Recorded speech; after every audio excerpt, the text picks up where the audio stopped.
Rita is going to help me teach you and your pup how to work on a paws on, paws off. This is something that's completely new to her, so it's going to help me be able to show you how to work on dogs who are still working on their ability to approach and prop themselves up onto something, so that we can then communicate to have their paws off. Something that's going to be helpful for a dog who we're helping managing their jumping. Sometimes it's just going to happen. They can be helpful to give them some extra context instead of a correction and reinforce being able to be down on the ground like this. Yes, good girl. So I have a little placement pod right here that's going to be nice and stable. You can use anything that's not going to skid or be too wobbly quite yet. Something you can do to make it hard mode, but will make it easy. So I'm going to touch a treat to her nose. I'm going to first lure her over. If she's able to, yes, get any ability to touch it at all. If she gets close to it, yes, good girl. Till we can get to a point where she's putting both of her paws onto it, so her front half is nice and lifted.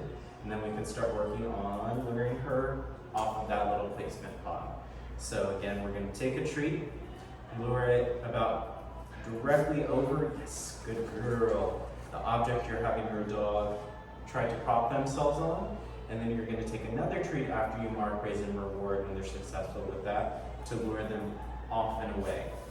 Now at the beginning when we're teaching, we don't want to add a verbal cue quite yet. We want to make sure that every single time we guide them on, yes, they're able to place themselves very easily and that there's not too much hesitancy. And we're seeing that about 9 out of 10 times. Once we see that directed movement be very specific, we can start luring her, but just adding the name itself, nothing different, we're just speaking it now. We're going to say it once clearly, so that way she can get used to hearing it that one time. Rita, paws on. Yeah, I know I said your name. Yes, good girl, there we go. Just different treats can help be motivating as well. And then we're going to lure paws off. Yes, good girl. Finish crunching. Try it again. Rita. Yes, good girl. Paws on. Yes, good girl. Paws on. Yes. Once they get really used to the verbal cue, we can start making it a little more challenging so that we're just pointing over to the object as we say paws on, yes. To then mark, praise, and reward them when they're successful.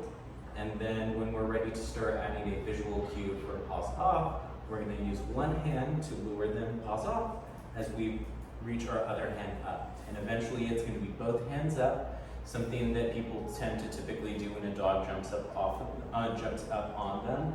Now we have something to be able to communicate, hey, please get down.